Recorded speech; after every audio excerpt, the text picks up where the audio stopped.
Speak English anyway, a place where confidence matters more than perfection, and every voice deserves to be heard. Hey everyone, welcome back to Speak English Anyway. I'm Linda. And I'm Ethan, and today we are going somewhere a little uncomfortable. Just a little. Just a little. We're talking about something that I think is the #1 reason people stop learning English, or never really start. The fear of speaking in public. The fear of speaking in public, in a meeting, in a class, at a restaurant, on a phone call, in front of strangers, in front of colleagues, in front of anyone who might be listening. Yes, that one. The moment when you know the words, you have the words, but someone is watching, and suddenly, Gone. gone. Everything just leaves. So empty. And today, we want to sit with that feeling for a little while, not to fix it immediately, but to understand it first. Because I think a lot of people feel ashamed of this fear. Like, I should be over this by now. Other people seem fine. Why am I like this? And the answer is, you are not like anything. You are exactly like every other human being who has ever tried to speak a language that is not their first one in front of other people. Every single one. Every single one. Okay, before we go deeper, if this is your first time here, welcome. Speak English Anyway is the podcast for real learners. We talk, you listen, and hopefully something we say makes English feel a little less scary. And if this episode helps you, subscribe, share, leave a comment. It means the world to us. It really does. Okay, Linda, honest question. Uh-oh. No, a good one. What is the most uncomfortable public English moment you remember? Okay, yes, I have one. It was a work presentation. Not a huge audience, maybe 12 people, and I had prepared, I had practiced, I knew my slides. Sounds good so far. It was good, until the moment I stood up, and I looked at the room, and suddenly every word I had prepared felt like it was written in a language I had never seen before. Like someone had erased everything. Like someone had just wiped the board clean. And I stood there for what felt like 10 minutes, but was probably 4 seconds, and I thought, I cannot do this. I am going to say something wrong, and everyone is going to notice, and then... And then what actually happened? I said the wrong word in the first sentence. I said, we will discuss the project's evolution, but it came out, we will discuss the project's revolution. Revolution? A complete revolution of the project. And you know what happened? What? One person laughed, kindly, and then someone said, sounds exciting, and we moved on.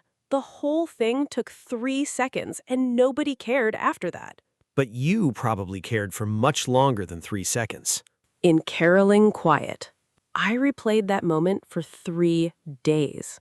3 days, and the audience forgot it in 3 seconds. 3 seconds.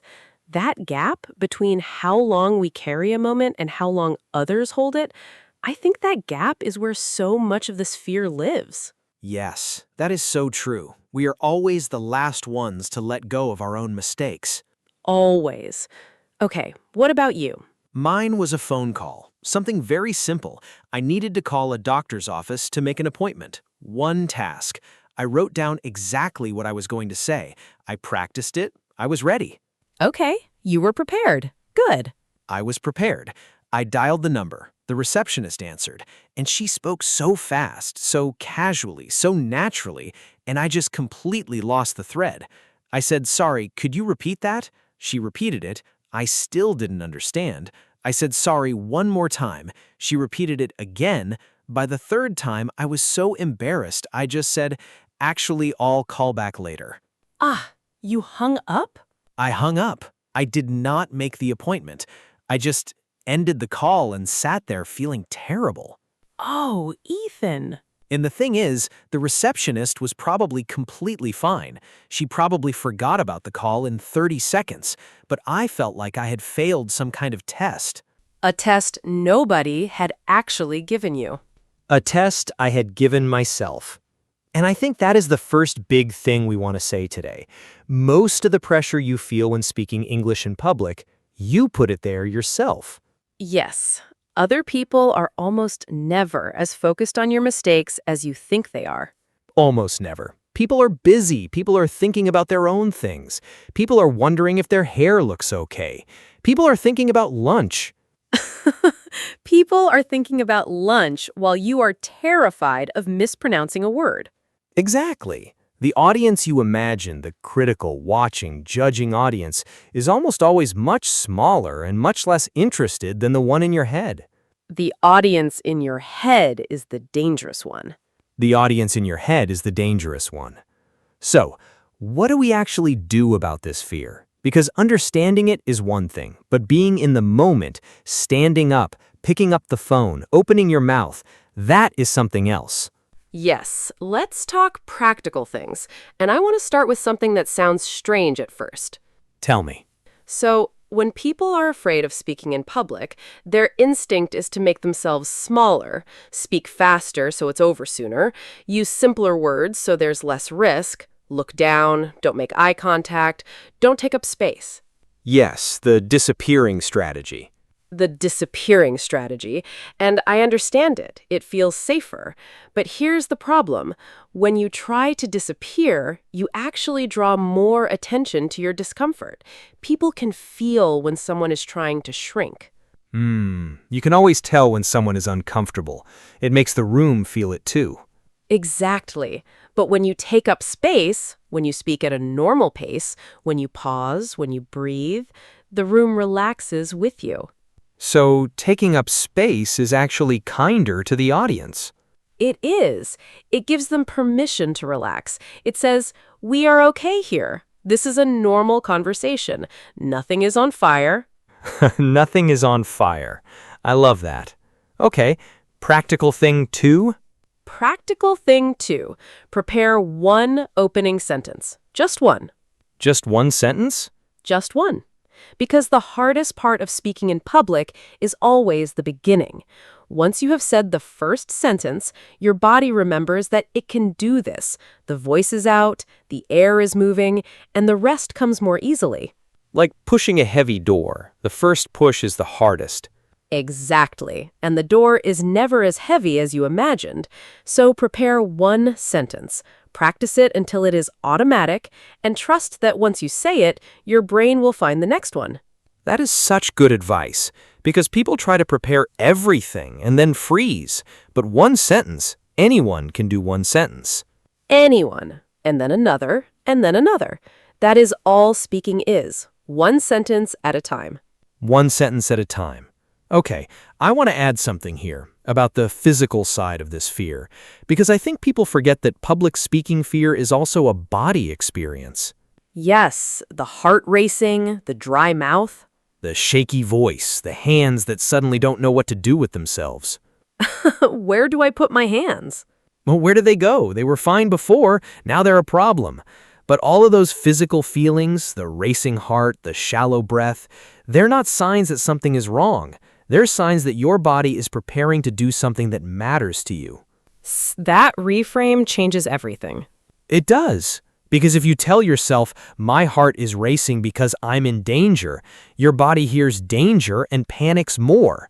But if you tell yourself, my heart is racing because this matters to me and I'm ready, your body hears ready. Your body hears ready.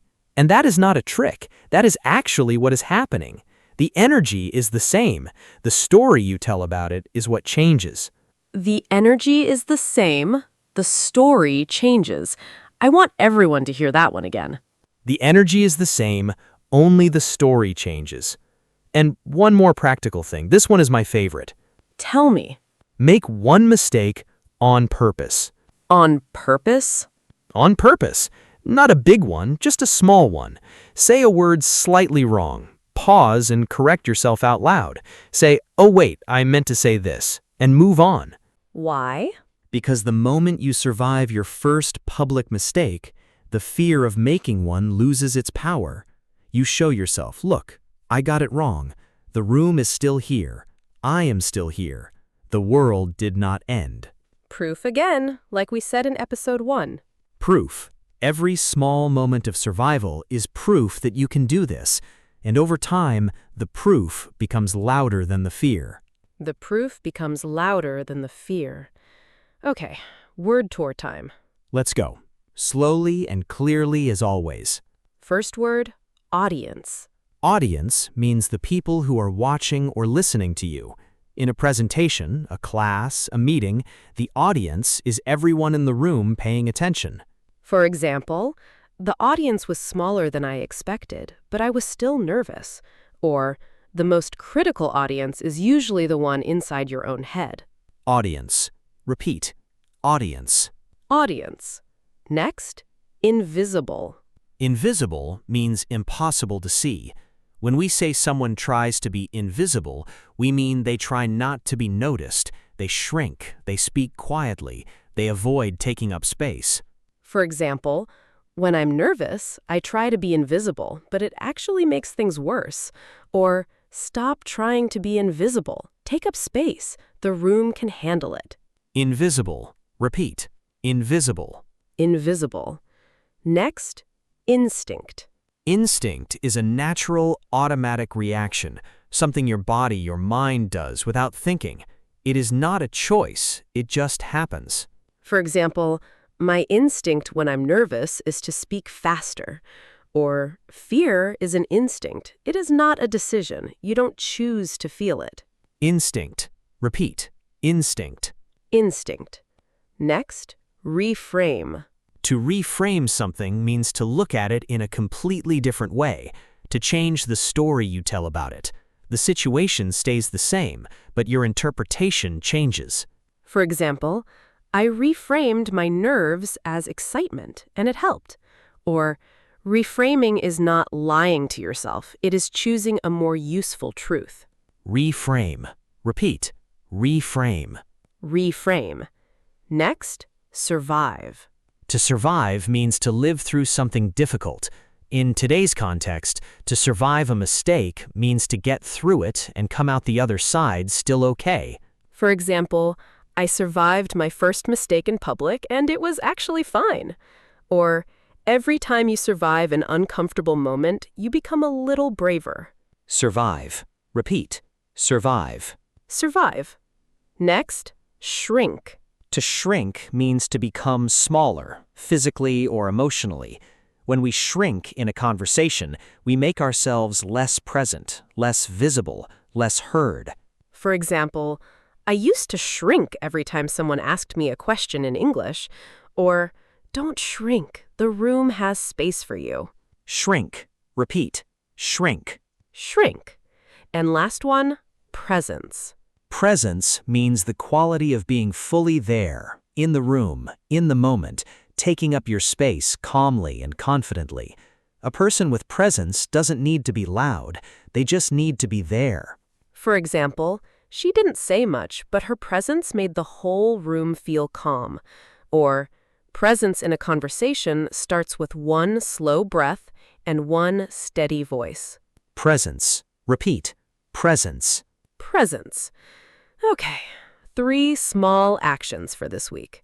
Small, gentle, no pressure. Action 1. This week, find one moment to speak English out loud in front of at least one other person. One sentence, one question, one order at a cafe, one comment in a meeting. Just one moment. Don't disappear. Action 2. Before that moment, take one slow breath and say to yourself quietly, the energy is ready, not danger. Just that. One sentence to yourself before you speak. Action 3.